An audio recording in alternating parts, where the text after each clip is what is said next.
Pambano dhidi ya ukimwi.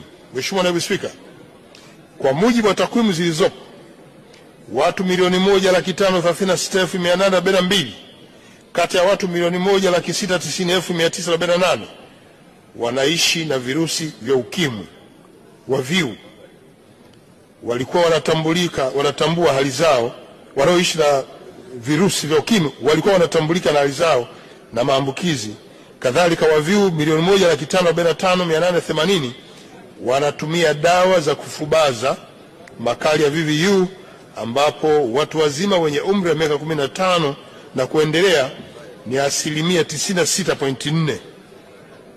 Mheshimiwa Naibu Spika, kiwango cha maambukizi mapya ni watu 60,000 kila mwaka, ambapo vijana wanaopata VVU maambukizi ni takriban 34.3% ya maambukizi mapya.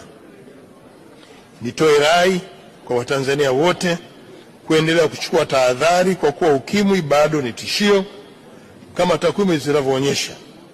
Mheshimiwa Naibu Spika, katika mwaka wa fedha 2025/26 serikali itaendelea kuratibu shughuli za ukimwi kwa kutoa huduma endelevu na stahimilivu kwa VVU, kuimarisha mfuko wa udhamini wa ukimwi ili uweze kufanikisha malengo ya nchi katika kutokomeza ukimwi ifikapo mwaka 2030.